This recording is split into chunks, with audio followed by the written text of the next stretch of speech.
Shalom, Om Swastiastu, Namo Buddhaya, Salam Kebajikan. Kami dari kelompok 4 dengan mata kuliah Patologi Kardiorespirasi.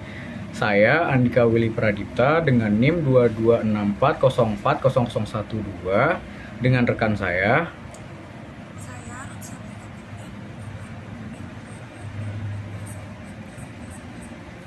Di video ini bertujuan untuk mempelajari mengenai penyakit emfisema dan keterkaitannya dengan fisioterapi. Pertama-tama akan dijelaskan oleh Ruth Sabrina. Pembahasan pertama yaitu definisi dari emfisema. Emfisema adalah keadaan paru yang abnormal, di mana terjadi pelebaran rongga udara pada asinus yang sifatnya permanen, yang disebabkan oleh kerusakan pada dinding asinus. Penjelasan singkat dari asinus sendiri adalah sekelompok sel berbentuk bulat berada di ujung bronkiolus terminal yang mencakup bronkiolus pernafasan, saluran alveolar, kantung alveolar, dan alveoli. Pada emfisema terdapat pembesaran alveoli secara permanen. Masalah utama terdapat di dalam paru-paru, yaitu runtuhnya dinding alveolar, sehingga terjadi pembesaran ruang udara. Selanjutnya, kasus emfisema. Seorang lelaki usia 65 tahun ditemukan tidak sadar di apartemen dengan catatan bunuh diri akibat depresi. Ditemukan botol obat anti beku di sisi pasien. Di UGD, pasien menggumam tidak jelas, mulut berbusa, pernapasan spontan tapi tidak teratur. Dimasukkan tuba nasogastrik setelah pasien ditahan oleh 4 perawat. Pasien muntah sekitar 300 milisieran dan makanan yang tidak dicerna pada proses insersi NGT. Insersi tuba endotrakeal sukses setelah 4 kali percobaan. Paru dibersihkan, oksigenasi ditingkatkan, saturasi 96% dengan oksigen, dan diekstubasi. Keesokan paginya, pasien demam, nampak mengantuk tapi dapat dibangunkan. RR 26 kali per menit dengan 40% oksigen via masker.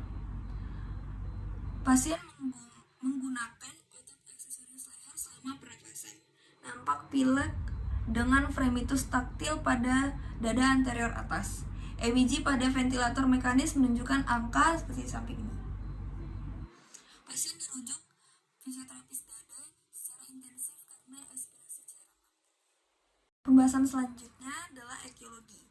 Etiologi dari emfisema, itu penyebab utama terjadinya emfisema adalah paparan zat di udara yang mengiritasi paru-paru dalam jangka waktu panjang.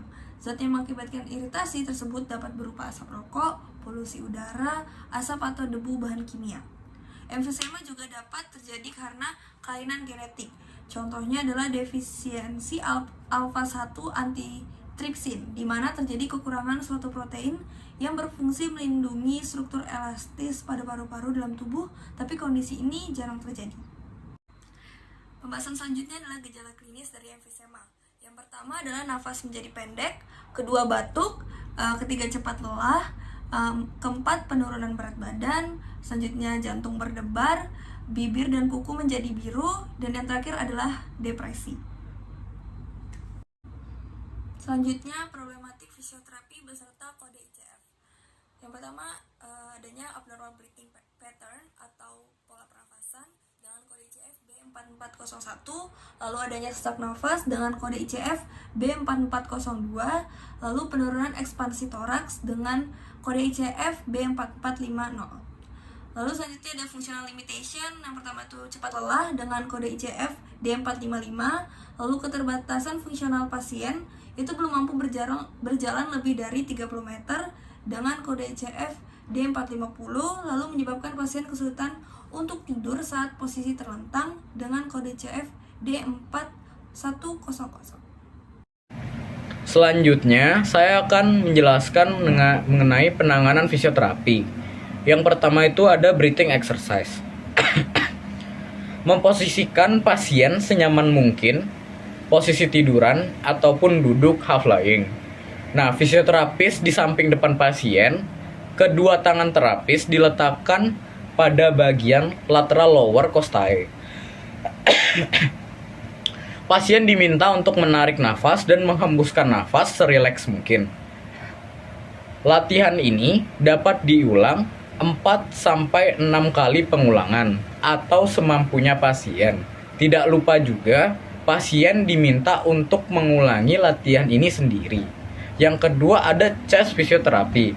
Yang pertama itu ada latihan batuk efektif. Latihan batuk efektif ini dapat berguna untuk menghemat energi sehingga tidak mudah lelah dan dapat mengeluarkan dahak secara maksimal. Yang kedua itu adalah postural drainage.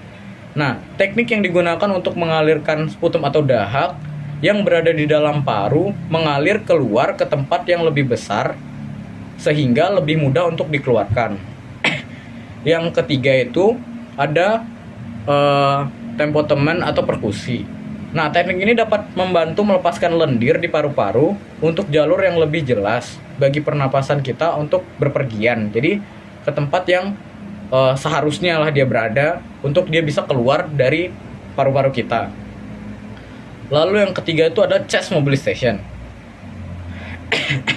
Latihan yang meliputi gerakan-gerakan pada trunk dan anggota gerak atas dapat dilakukan bersamaan dengan breathing exercise. Nah, yang ketiga ada stretching otot yang mengalami spasme. Lalu yang keempat ada edukasi. Lalu yang selanjutnya ada dampak penanganan medis pada kondisi pasien. Yang pertama itu membebaskan jalan nafas dan mengembalikan fungsional. Dari yang sebelumnya terdapat berbagai macam latihan untuk membebaskan jalan nafas. Lalu di sini yang kedua, mengurangi sesak nafas. Yang ketiga, menurunkan spasme. Yang keempat, meningkatkan ekspansi torak. Dan yang kelima, meningkatkan kualitas hidup pasien dari melalui edukasi. Lalu yang berikutnya ada konsep patologi. Patofisiologi emfisema dapat diawali dengan paparan zat berbahaya atau asap rokok yang memicu respon inflamasi. Terdapat kerusakan parah pada kantung udara atau alveoli. Pada emfisema, terjadi inflamasi berlebihan yang terus-menerus yang menyebabkan kerusakan elastisitas paru-paru.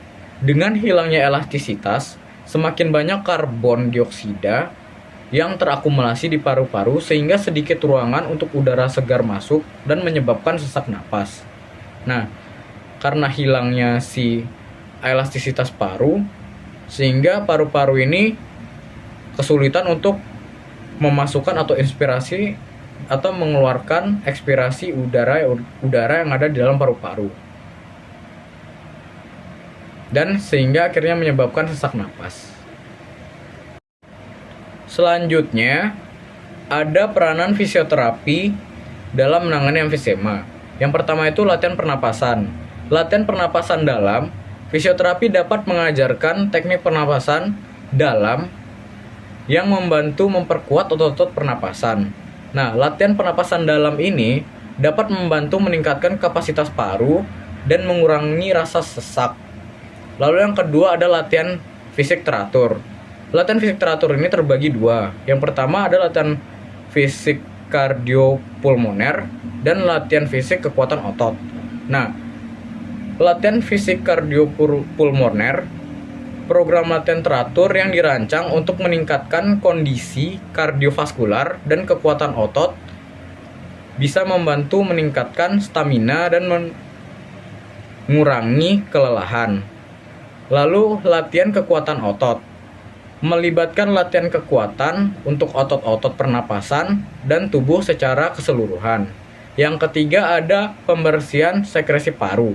Nah, teknik batuk efektif, fisioterapi dapat mengajarkan teknik batuk efektif untuk membantu membersihkan lendir dari paru-paru.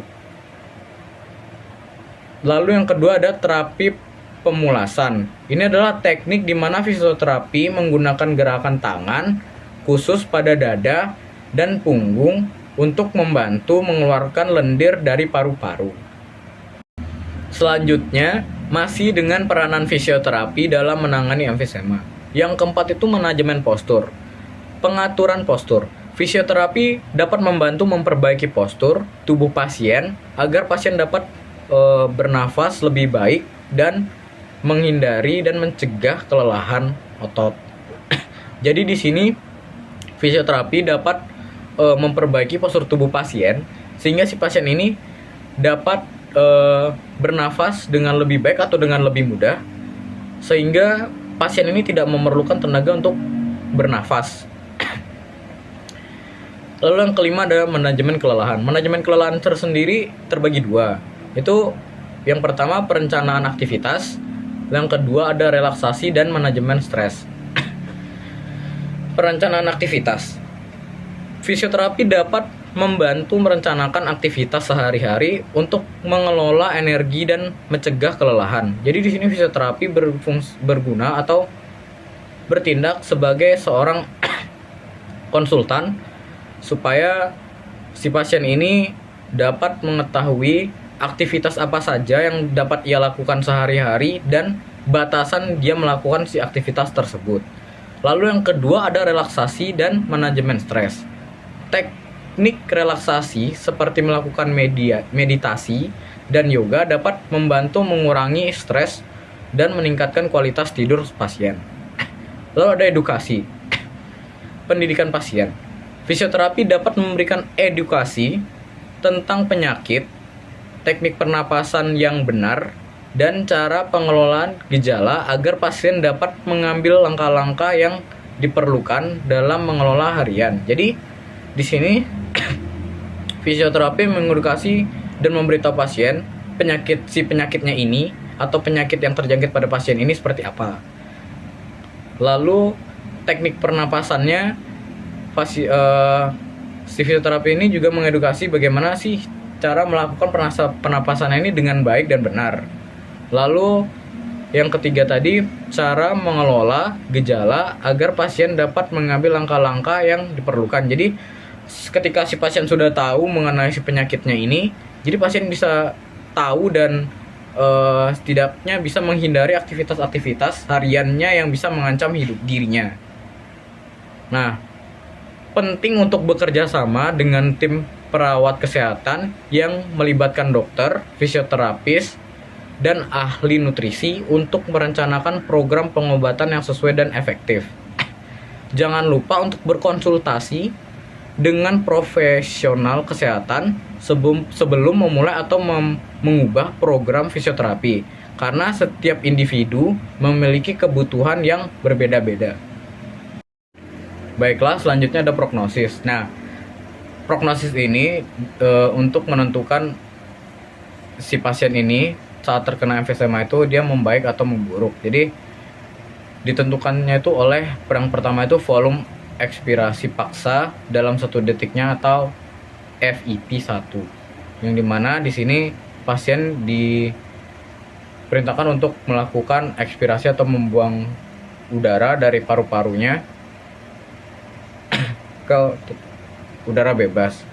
Lalu yang kedua itu ada kapasitas difusi dari karbon monoksida. Di sini difusi sendiri itu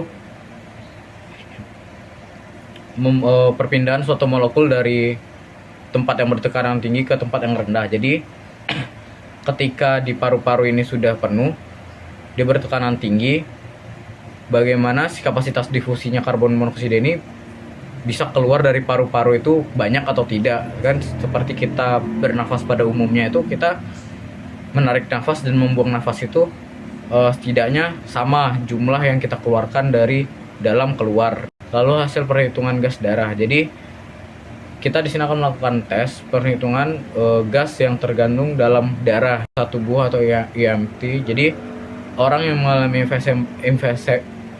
emfisema ini akan kesulitan dalam melakukan aktivitas sehari-hari. Lalu kapasitas olahraga.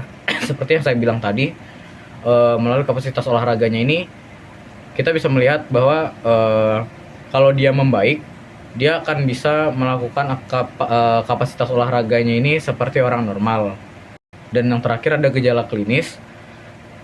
Dari gejala klinis ini kita bisa melihat bahwa emfisemanya ini terlalu berpengaruh atau tidak pada si pasien. Baiklah, itu saja presentasi dari kelompok kami. Jika ada kesalahan kata, mohon dimaafkan. Sekian dan terima kasih.